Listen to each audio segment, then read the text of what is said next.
Hello viewers, welcome to Cinema King Universe. இன்னைக்கு நம்ம வீடியோல 1995 வெளியான Snow White and Seven Dwarfs அப்படிங்கற ஒரு வித்தியாசமான ஃபேண்டசி மூவி தான் பார்க்க போறோம். இந்த படத்துல மாய கண்ணாடி, நச்சு ஆப்பிள், கண்ணாடி சாவப்பெட்டி, தீய ராணி, அப்புறம் 7 சித்திர குளர்கள் அப்படின்னு சொல்லி இந்த கான்செப்டே ரொம்ப வித்தியாசமா இருக்கும். பட் என்னதான் இந்த படம் ஃபேண்டசி மூவியா இருந்தாலும் படத்துல வர சீன்ஸ் எல்லாமே அப்படியே ஓபனா பங்கமா வரதுனால பெரியவங்க மட்டும் பாருங்க. மத்தபடி நான் எப்பவே சொல்ற மாதிரி தான் as usual வீடியோக்குள்ள போறதுக்கு முன்னாடி மறக்காம ஹெட்போன்ஸ் போடுங்க.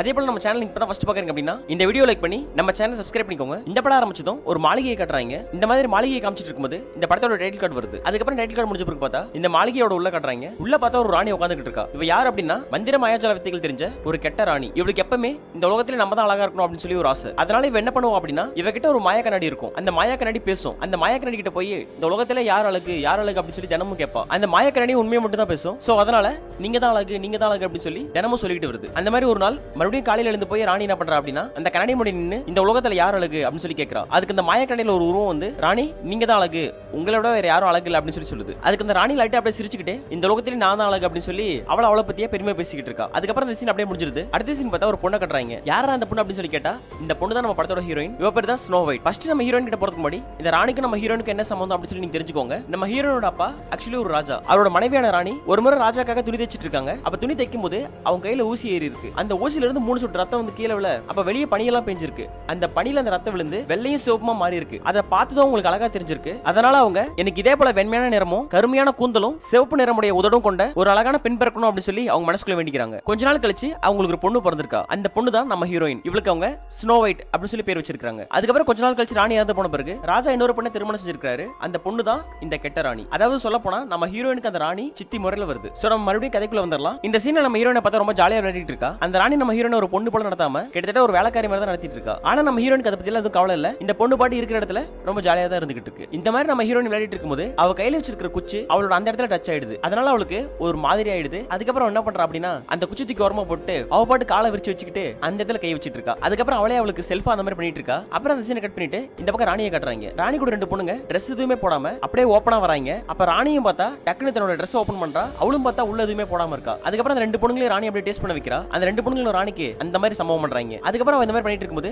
சரி ஓகே ராஜா எங்க இல்ல, நீங்க நம்ம பாடி கார்ட்ஸ் கூப்பிடுங்க அப்படின்னு சொல்லி 4 பேர் உள்ள வைக்கிறாங்க. அந்த 4 பேர் வந்ததும் இந்த 2 பொண்ணுங்க இருக்காங்க இல்லையா, அவங்க 2 பேரையும் ஆளுக்கு 2 பேர் அப்படின்னு சொல்லி அவங்களோட ஃபர்ஸ்ட் ஸ்டேட் பண்ண வைக்கிறதுக்காக வாயில வச்சு டேஸ்ட் பண்ணிட்டு இருக்காங்க. ராணி இவங்க டேஸ்ட் பண்ண அதை அப்படியே பாத்துக்கிட்டு இருக்கா. அதுக்கப்புறம் கொஞ்ச நேரம் கழிச்சு அவங்க மாதிரி பண்ணி முடிச்ச உடனே ராணி அவங்க கிட்ட நீங்க 2 பேரும் வெளியே போங்க நான் பாத்துக்கிறேன் அப்படின்னு சொல்லி அந்த 4 பேர் கூடயும் பங்கமா சம்பவம் பண்றா. ராணி பாக்குறதுக்கு தான் ஒரு மாதிரி சிம்பிளா இருக்கா. எப்படா அந்த 4 பேரை தாங்குவோம் அப்படின்னு சொல்லி தான் நமக்கே தோணும். ஆனா பார்த்தா வேற லெவல்ல சம்பவம் பண்றா. இந்த சீன்ஸ் எல்லாம் அப்படியே அப்பட்டமா ஓப்பனா வரும். அதனால பெரியவங்க மட்டும் பாருங்க. இந்த சீன்ஸ் ஃபாஸ்ட் ஃபார்வர்ட் அடிச்சா கூடயும் கிட்டத்தட்ட 20 நிமிஷத்துக்கு மேல ரன் ஆயிட்டு இருக்கு. அது போக ராணி இந்த மாதிரி பண்ணும்போது கூட எல்லாரும் சொல்லுங்க யார் அழகு அப்படின்னு சொல்லி கேட்டுட்டே இருக்கா. அதுக்கு அவங்களும் நீங்க தான் ராணி எல்லாரோட அழகு அப்படின்னு சொல்லி சொல்லிக்கிட்டே அந்த மாதிரி பண்ணிட்டு இருக்காங்க. அதுக்கப்புறம் ராணி எல்லாரும் கூடயும் சமம் பண்ணி முடிக்க இந்த சீன் அப்படியே முடிஞ்சிருது. அடுத்த சீன் பார்த்தா இதே மாதிரி ஒரு நாள் ராணியை காட்டுறாங்க. அப்ப ராணி போய் அந்த மாய கண்ணாடி கிட்ட பேசிட்டு இருக்கா. இந்த உலகத்துல யார் அழகு அப்படின்னு சொல்லி. அதுக்கு அந்த மாய கண்ணாடியில ஒரு உருவம் வந்து இந்த உலகத்துல இப்ப அழகு யாரு அப்படின்னா ஸ்னோ ஒயிட் தான் அப்படின்னு சொல்லி நம்ம ஹீரோயின் சொல்லுது. அது மட்டும் இல்லாம அவளோட பிக்சரை தன்னோட கண்ணாடியில அது காட்டவும் செய்யுது. அதை கேட்டது ராணி ரொம்ப டென்ஷன் ஆயிடுறா. அது எப்படி என்ன விட ஒருத்தர் அழகா இருந்துட முடியும், அதுக்கு வாய்ப்பே இல்லை அப்படின்னு சொல்லி அதை நினைச்சு ரொம்ப கோவப்பட ஆரம்பிச்சிடறா. அது மட்டும் இல்லாம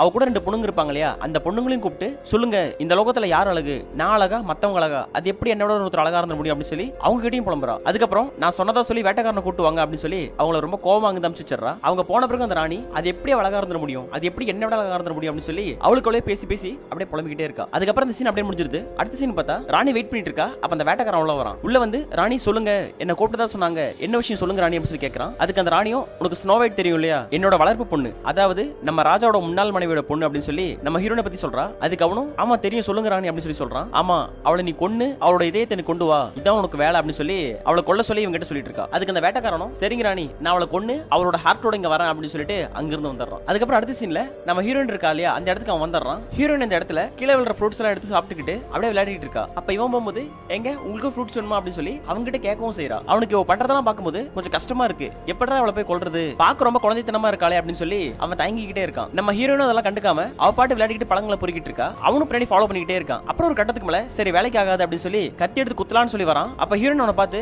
ஐயோ என்ன கொன்னுடாதீங்க எனக்கு ரொம்ப பயமா இருக்கு அப்படின்னு சொல்லி அழ ஆரம்பிச்சிடறான். அவனுக்கு வளர்ந்ததும் ரொம்ப கஷ்டமாயிடுது. உடனே அவனே கத்தி கீழே போட்டுறான். அதுக்கப்புறம் ஹீரோயின் கிட்ட என்னால உன்னை கொல்ல முடியாது, ஆனா உன்னை கொல்லாம விட்டாலும் ராணி என்ன சும்மா விட மாட்டாங்க, சரி என்னதான் பண்றது அப்படின்னு சொல்லி அவங்க ஹீரோயின் கிட்ட கேட்கறான். அதுக்கு ஹீரோயின் இல்ல என்ன விட்டுடுங்க, நான் இங்கிருந்து காட்டுக்குள்ள ஓடி போயிடுறேன், நான் உயிரோட இருக்கிறது ராணிக்கு தெரியாம நான் பாத்துக்கிறேன் அப்படின்னு சொல்லி அவ அழுந்து கெஞ்சுறா. அதுக்கு அதுக்கு அவனும் இதான் சரியா இருக்கும், சரி நீ இங்கிருந்து கிளம்பி போயிடு, நான் உன்னை விட்டுறேன், நீ இங்கிருந்து போயிரு அப்படின்னு சொல்லி நம்ம ஹீரோயின் கிட்ட சொல்றான். அதுக்கப்புறம் நம்ம ஹீரோயினும் அங்கிருந்து காட்டுக்குள்ள ஓடி வந்துடுறா. அந்த காடு பார்த்தா ரொம்ப மர்மமா இருக்கு, ஏதோ மந்திர மாயாஜால வித்தைகள் இருக்கிற மாதிரி அலைஞ்சு ஒரு மாதிரி வித்தியாசமா வருது. அதுக்கப்புறம் ஹீரோயின் அங்கங்க சுத்துறா.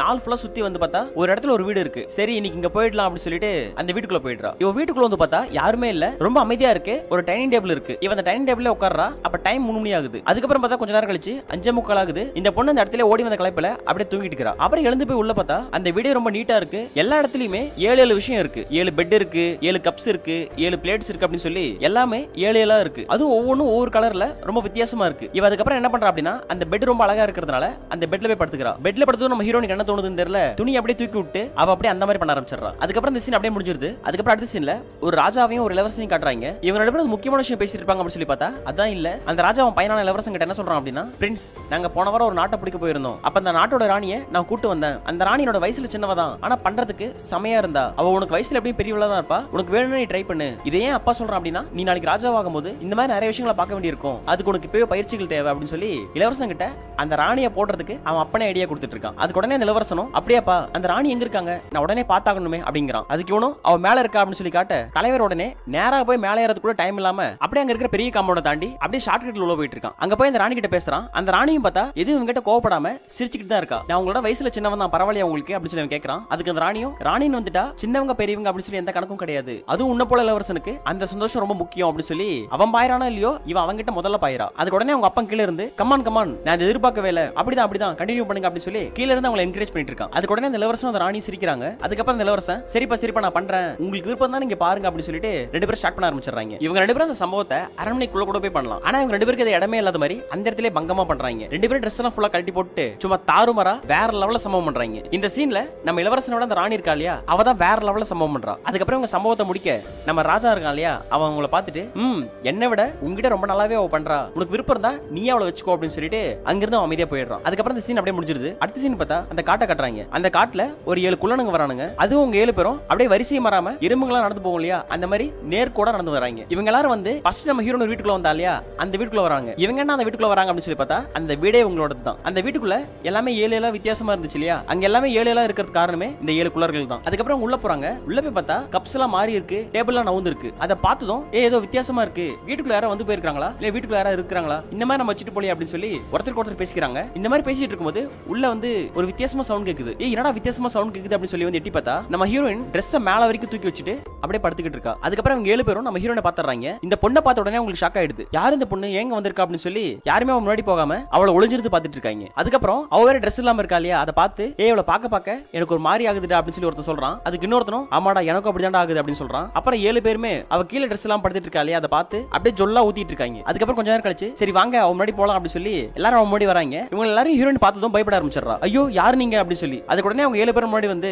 எம்மா இது எங்களோட வீடு, நீ யார் எதுக்காக இங்க வந்த அப்படின்னு சொல்லி கேக்குறாங்க. அதுக்கு நம்ம ஹீரோயினும் அவளோட ஸ்டோரி சொல்றா. இந்த மாதிரி என்னோட சித்தியே என்னோட கொல்ல வந்தாங்க, நான் அங்கிருந்து தப்பிச்சு இந்த காட்டுக்குள்ள ஓடி வந்துட்டேன். அப்படி ஓடி வரும்போது தான் இந்த வீட்டை பார்த்தேன், சோ உதவி கேட்கலாம் அப்படின்னு சொல்லி தான் இந்த வீட்டுக்குள்ள ஓடி வந்தேன் அப்படின்னு சொல்லி ஹீரோயின் சொல்றா. அவங்க எல்லாருக்கும் ஹீரோயின் இந்த மாதிரி சொல்றத கேட்க ரொம்ப பாவமா இருக்கு. அதனால அவங்க என்ன சொல்றாங்க அப்படின்னா, சரி ஓகே ஒன்னும் பிரச்சனை இல்ல, நீங்க பயப்படாதீங்க, இங்க யாரும் வரமாட்டாங்க, உனக்கு விருப்பம் இருந்தா நீ இங்கே வேலை செய்யலாம், எங்களுக்கும் உதவியா இருக்கும் அப்படின்னு சொல்லி அந்த 7 பேர் சொல்றாங்க. அதுக்கு உடனே ஹீரோயினும் உண்மைதான் சொல்றீங்களா, நான் இங்கே இருக்கலாமா அப்படின்னு சொல்லி கேட்கறா. அதுக்கு அந்த 7 குள்ளனுங்களும் ஆமாமா உண்மையா நீ இங்கே இருக்கலாம், எந்த பிரச்சனையும் கிடையாது அப்படி சொல்லி மறுபடியும் ஹீரோயினுக்கு வாக்கு கொடுக்குறாங்க. இவங்க இந்த மாதிரி சொன்னதும் நம்ம ஹீரோனுக்கு ரொம்ப ஹாப்பி ஆயிடுது. அப்படியே ஹாப்பியா சிரிச்சிட்டு ஜாலியா இருக்கா. அதுக்கப்புறம் இந்த சீன் அப்படியே முடிஞ்சிருது. அடுத்த சீன் பார்த்தா நம்ம ராணியை காட்டுறாங்க. இந்த வேட்டக்கார ராணி கிட்ட கொண்டு போய் இந்தாங்க ராணி இதையும் நீங்க கேட்ட மாதிரியே ஸ்னோ ஒயிட்டை நான் கொண்டுட்டேன் அப்படின்னு சொல்லி ஒரு ஹார்ட்டை கொண்டு போய் கொடுக்குறான். ஆக்சுவலி இந்த ஹார்ட் யாரோடது அப்படின்னா ஒரு காட்டு பண்ணியோடது. நம்ம ஹீரோனை காப்பாற்றணும் அப்படின்னு சொல்லி நம்ம ஹீரோனை காட்டுக்குள்ள ஓட விட்ட பிறகு ஒரு காட்டு பண்ணியை கொண்டு அந்த ஹார்ட்டை கொண்டு வந்து இந்த வேட்டக்கார ராணி கிட்ட கொடுக்குறான். ராணிக்கு அந்த ஹார்ட்டை பார்த்த உடனே ரொம்ப ஹாப்பி ஆயிடுது. உண்மையிலே எனக்கு ரொம்ப சந்தோஷமா இருக்கு அப்படின்னு சொல்லி அந்த ஹார்ட்டை போட்டு அப்படியே கசக்குறா. இனிமே இந்த உலகத்துல நான் மட்டும் தான் அழகு, நான் தான் பேரழகு அப்படின்னு சொல்லி அவளுக்கு அவளே தன்னை பத்தி தற்பெருமையா பேசிட்டு இருக்கா. அது மட்டும் இல்லாம எனக்காக எவ்வளவு பெரிய விஷயம் செஞ்சிருக்க, உனக்காக ராணி ஒரு பெரிய விஷயத்தை கொடுக்குறேன் அப்படின்னு சொல்லி அவ ட்ரெஸ் ஓபன் பண்ணி காட்ட இந்த சீன் அப்படியே கட் பண்ணிடுறாங்க. அப்புறம் அதுக்கு அடுத்த சீன்ல பார்த்தா நம்ம ஹீரோயின் கிட்ட ஒரு குள்ள வந்து பேசிட்டு இருக்கான். நாங்க வீட்டுக்குள்ள வரும்போது உன்னை கவனிச்சோம், நீ ட்ரெஸ் எதுவுமே போடாம ஐ மீன் ட்ரெஸ்ஸை பாதி தூரம் மேலே ஏத்தி விட்டு அந்த மாதிரி பண்ணிட்டு இருந்த, உனக்கு அது ரொம்ப பிடிச்சிருக்குன்னு நாங்க தெரிஞ்சுக்கிட்டோம், உனக்கு அது இப்போ வேணுமா அப்படின்னு சொல்லி கேட்கறான். அது ஹீரோயினும் ஆமாமா எனக்கு வேணும் அப்படின்னு சொல்லி சொல்றா. அதுக்கு உடனே அந்த குள்ள சொல்றான், ஃபர்ஸ்ட் நீ எப்படி பண்ணணும்னு நான் சொல்லி தரேன், நாங்க ஒவ்வொருத்தரும் ஒரு விஷயத்தை உனக்கு சொல்லி தரோம், நீ அந்த மாதிரி பண்ணு, உனக்கு அந்த ஃபீல் வேற லெவல்ல இருக்கும் அப்படின்னு சொல்லிட்டு கையை மூணா மடிச்சு இதை எடுத்து உள்ள விடணும், ஃபர்ஸ்ட் இதை விட்டு செஞ்சு பாரு அப்படின்னு சொல்லிட்டு அவ அந்த மாதிரி பண்றதுக்கு இவன் டீச் பண்ணிட்டு இருக்கான். ஏன்டா டேய் எதை சொல்லி தர சொன்னா இவன் எதை சொல்லிட்டு இருக்கான் பாத்தீங்களா அப்படிங்கிற மாதிரி தான் அந்த சீனை பார்க்கும்போது தோணும். இவன் டீச் பண்ண நம்ம ஹீரோயின் இருக்கா இல்லையா அவளும் அதே மாதிரி பண்ணி ரொம்ப என்ஜாய் பண்றா. ஹீரோயின் இந்த மாதிரி பண்றத பார்த்து மத்த லோலுங்க அப்படியே ரசிச்சிட்டு இருக்கானுங்க. அதுக்கப்புறம் அடுத்த குள்ள வரான். அவன் என்ன சொல்றான் அப்படின்னா, ஸ்னோ ஒயிட் கையை விட பாரு இந்த புடலங்காய் ரொம்ப யூஸ்ஃபுல்லா இருக்கும், இதை வச்சு நீ உள்ள எடுத்து ஏத்தி பாரு பயங்கரமா இருக்கும் அப்படி சொல்லி ஒரு புடலங்காய் எடுத்து அவகிட்ட கொடுக்குறான். அது ஹீரோயின் என்ன பண்றா அப்படின்னா அந்த புடலங்காயை வச்சு ட்ரை பண்றா. அதை ட்ரை பண்ணி அவ இன்னும் என்ஜாய் பண்றா. அதுக்கப்புறம் இந்த மாதிரி பண்ண அந்த குள்ள வந்து அப்படிதான் ஸ்னோ ஒயிட் கரெக்ட் அப்படி சொல்லி அவன் எத்தித்தமும் கொடுக்குறான். அதுக்கப்புறம் இந்த இடத்துல இந்த மாதிரி சீன் போயிட்டு இருக்கும்போது இந்த சீன் அப்படியே கட் பண்ணிட்டு அந்த பக்கம் ராணியை கட்டுறாங்க. ராணி இந்த வேட்டைக்காரனுக்கு ஒரு பெரிய ட்ரீட் கொடுக்குறா. அவ கூட ஒரு பொண்ணு இருப்பா இல்லையா, அந்த பொண்ணை வச்சு அவனுக்கு அந்த மாதிரி பண்ண வைக்கிறா. அவனும் அதை ரொம்ப என்ஜாய் பண்ணிட்டு இருக்கான். இவங்க பண்றத ராணி பார்த்து ரசிச்சிட்டு இருக்கா. அவளுக்கு இவங்க பண்றத பார்க்க ஒரு மாதிரி ஆகுது. அதுக்கப்புறம் இந்த சீனை கட் பண்ணிட்டு எகைன் நம்ம ஹீரோனை மறுபடியும் கட்டுறாங்க. அதுக்கப்புறம் மூணாவதுக்குள்ள வரான். அவன் என்ன சொல்றான் அப்படின்னா கைவிரல் வச்சோ புடலங்காய் வச்சோ நம்ம என்ஜாய் பண்ணலாம், ஆனா அதை விட நாக்குக்கு ரொம்ப பவர் இருக்கு. இப்ப பாரு ஸ்னோ ஒயிட் நான் உனக்கு பண்றேன் அப்படி சொல்லிட்டு இவன் நாக்கு வச்சு நம்ம ஹீரோன் கிட்ட வேற லெவல்ல பங்கம் பண்ணிடுறான். மேல கீழே அப்படி சொல்லி ஒரு இடம் விடாம சும்மா ஹீரோனை வச்சு செஞ்சிடறான். இவங்க இந்த மாதிரி பண்ண ஹீரோயின் வேற லெவல்ல என்ஜாய் பண்றா. அதுக்கப்புறம் மறுபடியும் இந்த சீனை கட் பண்ணிட்டு நம்ம ராணியை கட்டுறாங்க. ராணிக்கு இதை பார்த்து ஒரு மாதிரி ஆயிடுச்சு இல்லையா. அவன் என்ன பண்றா அப்படின்னா சரி நீ போ, நானே என் வேட்டைக்காரனுக்கு சந்தோஷத்தை கொடுக்குறேன் அப்படி சொல்லிட்டு இவன் ட்ரீட் தரேன்னு சொல்லி அந்த பனிப்பெண்ணை தான் அவனுக்கு கொடுத்தா. அதுக்கப்புறம் அதை பார்த்து இவளுக்கே அந்த மாதிரி ஆகி கடைசியில் இவளே நானே ட்ரீட் தரேன் அப்படின்னு சொல்லி ராணியா அவங்க கூட சம்பவம் பண்ண ஆரம்பிச்சிடறா. ராணி சம்பவம் பண்ண அந்த வேட்டைக்காரனுக்கு சந்தோஷம் தாங்கல, ராணி நம்மள பண்றாளே அப்படின்னு சொல்லி ரொம்ப பயங்கரமா என்ஜாய் பண்றான். அதுக்கப்புறம் அங்க அந்த மாதிரி சீன் போயிட்டு இருக்க இங்க நம்ம மறுபடியும் நம்ம ஹீரோனை கட்டுறாங்க. அடுத்து நாலாவதுக்குள்ள வந்து ஹீரோயின் கிட்ட அவங்க 3 பேரும் ஒரு மாதிரி பண்ணாங்க, இப்ப நான் ஒரு வித்தியாசமா பண்றேன் அப்படி சொல்லி அவன் கையை வச்சு ஹீரோனுக்கு அந்த இடத்துல தேய்க்கிறான். அதாவது உன் கையை எடுத்து அந்த இடத்துல வச்சு தேய்க்கிறத விட அடுத்தவங்க வச்சு தேய்ச்சா அதுக்கு வேற லெவல் ஃபீல் இருக்கும் அப்படின்னு சொல்லி அவன் பண்ணிட்டு இருக்கான். அதுக்கும் ஹீரோயின் பயங்கரமா என்ஜாய் பண்றான். அதுக்கப்புறம் அந்த குள்ள முடிச்சிட்டு போக 5வது ஒரு குள்ள வரான். அவன் என்ன பண்றான் அப்படின்னா ஸ்னோ ஒயிட் அவங்க எல்லாம் உனக்கு பண்ணாங்க, ப்ளீஸ் நீ எனக்கு பண்ணு அப்படின்னு சொல்லி அவனோட அந்த இடத்தை எடுத்து நம்ம ஹீரோனோட வாயில வச்சிடறான். நம்ம ஹீரோன் என்ன பண்றா அப்படின்னா நல்லா வச்சு அவனை என்ஜாய் பண்ண வைக்கிறா. அதுக்கப்புறம் மறுபடியும் நம்ம ராணியை கட்டுறாங்க. ராணி பார்த்தா ஃபுல்லா சமம் பண்ணி முடிச்சிட்டு உடனே போய் அந்த கண்ணாடி கிட்ட மறுபடியும் கேட்கறா, இந்த உலகத்துல யார் அழகு அப்படின்னு சொல்லி மறுபடியும் கேட்கறா. அதுக்கு அந்த மாய கண்ணாடியில ஒரு உருவம் வரும் இல்லையா, அந்த உருவம் வந்து ஸ்னோ ஒயிட் தான் அழகு அப்படின்னு சொல்லி மறுபடியும் சொல்லுது. அதை கேட்டது ராணிக்கு இது ஸ்னோ ஒயிட்டா, ஸ்னோ ஒயிட் தான் நான் கொண்டுட்டேன் அப்படி சொல்லி ரொம்ப கோவமா ஆக்ரோஷமா கேட்கறா. அதுக்கு அந்த உருவம் சொல்லுது இல்ல ஸ்னோ ஒயிட் உயிரோட தான் இருக்கா அப்படின்னு சொல்லி. அதுக்கு அந்த ராணி இல்ல வாய்ப்பே இல்ல அப்படின்னு சொல்லி மறுபடியும் சொல்றா. உடனே அந்த உருவம் என்ன பண்ணுது அப்படின்னா நம்ம ஹீரோன் அந்த வேட்டைக்காரன் தப்பிக்க வச்சது, அப்புறம் ஹீரோன் காடு ஃபுல்லா ஓடி கடைசியில அந்த 7 குள்ளனுங்க இருக்கிற வீட்டுல அவ இருக்கிறா அப்படின்னு சொல்லி அது வரைக்கும் ஃபுல்லா காமிச்சிருது. அதை பார்த்ததும் ராணிக்கு சம கோவம் வருது. உடனே அவ திரும்பி அந்த வேட்டைக்காரனை பார்த்து அவ கூட இருக்கிற அந்த பொண்ணு கிட்ட அவன் அங்கேயே கொள்ளு, அவன் பெட்ல இருந்து கீழே இறங்கி வரவே கூடாது அப்படின்னு சொல்லி சொல்றா. அதுக்கு அந்த பொண்ணு அவனை அங்கேயே போட்டு தள்ளிடுது. அதுக்கப்புறம் அவனை போட்டு தள்ளின பிறகு ஸ்னோ ஒயிட் உன்னை நான் எங்க இருந்தாலும் உயிரோட விட மாட்டேன், உன்னை தேடி நானே வரேன் அப்படி சொல்ல இந்த படத்தை அப்படியே முடிச்சிடறாங்க. ஃப்ரெண்ட்ஸ் இந்த படம் ஃபர்ஸ்ட் பார்ட் மட்டும் தான். இந்த படத்தோட செகண்ட் பார்ட்டை நான் நாளைக்கு உங்களுக்கு போஸ்ட் பண்றேன். ஆனா ரொம்ப முக்கியமான விஷயம் இந்த படம் ரொம்பவே ஓப்பனா இருக்கிறதுனால பெரியவங்க மட்டும் பாருங்க. மத்தபடி இந்த வீடியோ உங்களுக்கு பிடிச்சிருந்தா லைக் பண்ணுங்க, சப்ஸ்கிரைப் பண்ணுங்க. இந்த படம் பர்టిక్యులர் அப்படின்னு சொல்லி உங்களோட ஒபினியனை கமெண்ட் பாக்ஸ்ல போட்டு விடுங்க. அடுத்த வீடியோல இந்த படத்தோட 2வது பாகத்தை பத்தி பார்க்கலாம். Take care friends, by.